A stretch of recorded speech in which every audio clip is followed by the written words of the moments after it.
Mr. Prime Minister, welcome to the Oval Office. It was about a year ago that I had the great pleasure of visiting your beautiful country, and I want to thank you for the warm hospitality you showed, and thank you for giving me a chance to welcome you here to the Oval Office.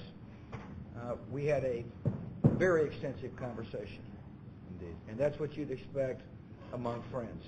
First, I want to congratulate you and thank you and your government for the role you have played in the Western Balkans.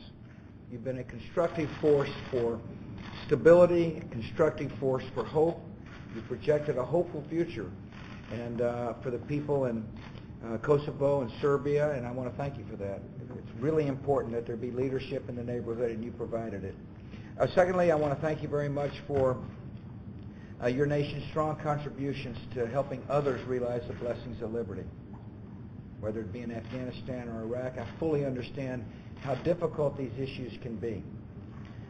On the other hand, you understand how hopeful the world can be when people live in free society. So I want to thank you, and I want to thank the people of your country for the sacrifices that you have made. Thirdly, we talked about a mutual concern, and that's energy. How do we get more energy on the market? How do we help others, our respective countries and others, realize the blessings of additional energy supply? I mean, we're in a world that is where supply has exceeded, where demand has exceeded supply. There's high prices. Both our countries, the people in our countries are wondering, what do we intend to do about it? So we had a good discussion about the diversification of energy supply. I really appreciate the Prime Minister's discussion about nuclear power. Prime Minister, we're trying to expand nuclear power here in the United States of America because it's clean, it's renewable, and it'll help us become less dependent on hydrocarbons. We talked about two other issues that are of importance to the Prime Minister and the people of his country. First, we talked about visas. I fully understand the concerns of your people when it comes to visas. People say, on the one, we're helping, we're part of a very important coalition, we're allies, and yet we don't get treated the same as other people within the EU. It was a good breakthrough. And today, because of the Prime Minister's hard work, there has been a breakthrough on the visa waiver as an important step toward achieving the same status as other countries in the EU. And I want to congratulate you on that. Thank you for your hard work, and thank you for your care about the people of your country. Finally, I applauded the Prime Minister for his and his government's work on dealing with corruption.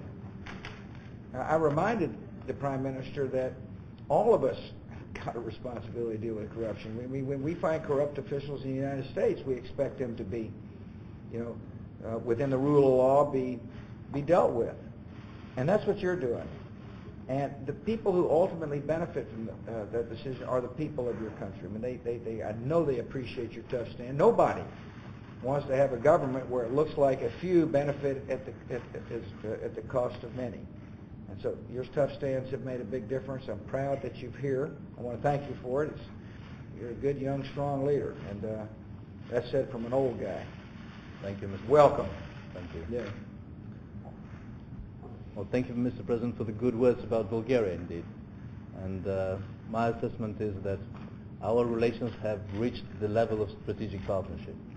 And I see no contradiction in this with our good behavior and our contributions to the European Union. That's right. And I think Bulgaria proved in the last several years that we can be good contributors of stability for NATO, we can be active in the European Union, and we can develop our excellent relations with the United States. Because it is amazing that in 18 years, our countries have reached this level of trust, confidence, and from this point of view, I appreciate your very strong leadership role in the support of the reform process in Bulgaria. It is never easy. It requires a lot of efforts, persistence.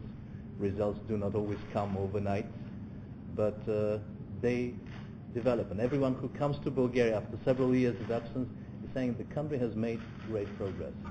And the United States have always been very helpful in this process.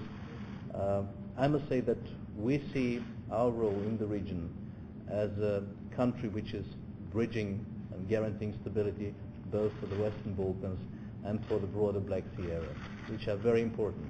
Because without stability in the Balkans, without European perspective and NATO perspective for these countries, we cannot speak about real prosperity and democracy in the region. The region has many wounds from the war in former Yugoslavia, and they have to be healed. And the international presence is very important, and European perspective as well. And we also see the importance of the Black Sea area, both politically, from the point of view of security issues, and from the point of view of energy issues. And I appreciate the dialogue which we had on diversification of energy supply, on nuclear energy. Bulgaria will be developing our nuclear facilities, not only the new ones, but there are many other projects where American companies can participate in nuclear issues, but also in thermal power plants and many other energy projects, because we want to be indeed a hub of energy stability in the region. We want to be enough independent, we want to be exporter of energy.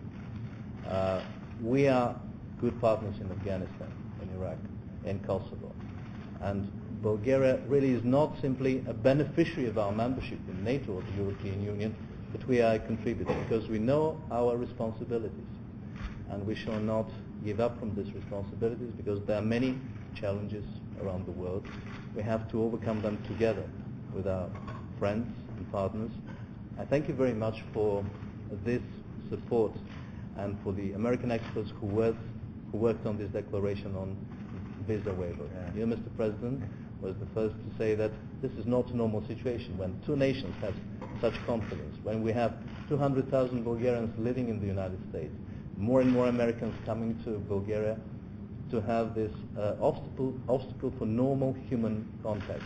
There is a way to go, there is a work to do, but we shall do it together, and I believe that the sooner we achieve it, make our business, the better for the citizens of the two countries.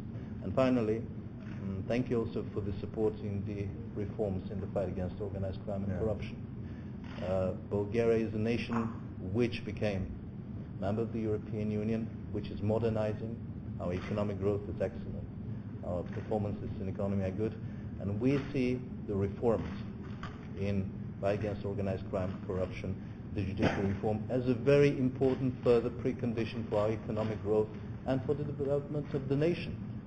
And I remember that last year you supported the establishment of the new State Agency for National Security. I can say with satisfaction that it is already operational. It works excellently with American services, and it has operations which are bringing concrete fruits. But there is a work to do. Thank you for coming. Thank you, Mr. President. Thank you all.